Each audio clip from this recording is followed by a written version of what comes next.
Have you ever noticed how some people can lose everything and somehow still bounce back stronger, and others, one little setback knocks them out for years?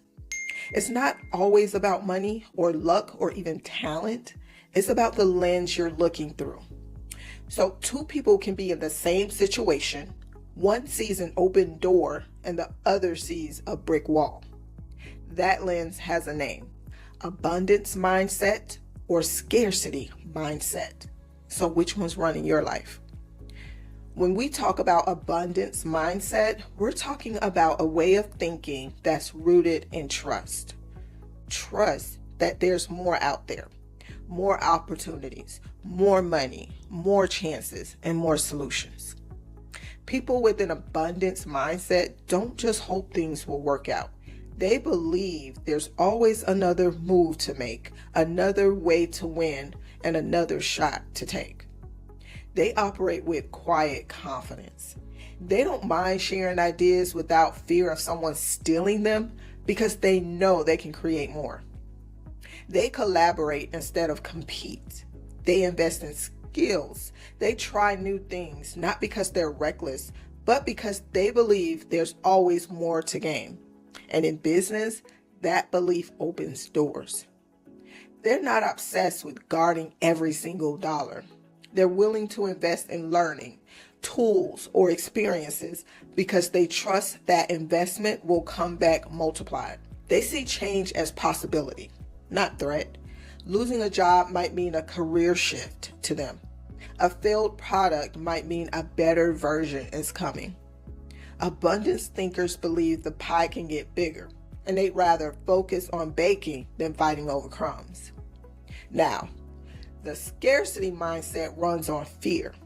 Fear of loss, fear of risk, fear of not having enough.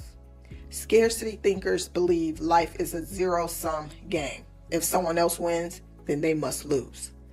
Those in scarcity mode avoid risk, even smart ones, because the thought of losing is scarier than the thought of winning. You'll hesitate to invest in your ideas. You'll say no to opportunities because you're scared to lose what little you have. And here's the hard truth: that fear keeps you exactly where you are. They see other people's success as proof that there's less left for them. They focus more on protecting what they have than creating something new. And here's the tricky part: scarcity can disguise itself as being careful or being realistic, but in reality, it keeps you playing small, saying no to opportunities, and staying stuck in the same cycle year after year. The mindset you live in matters because it shapes every decision you make. If you're in scarcity, you'll hesitate to start that side hustle, to pitch to that client, to launch that product, because you're thinking, what if it doesn't work? If you're in abundance, you're asking, what if it does?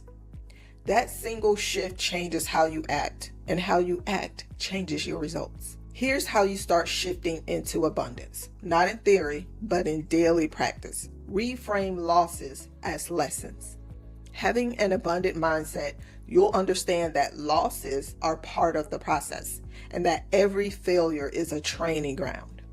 When you lose a client, launch a product that flops, or invest in something that doesn't pan out, you mine it for insight.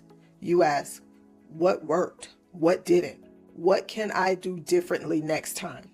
Because the person who collects the most lessons over time usually collects the most wins as well. Surround yourself with growth-minded people. I cannot say this enough. This is so important. You cannot grow if everyone around you is convincing you it's impossible.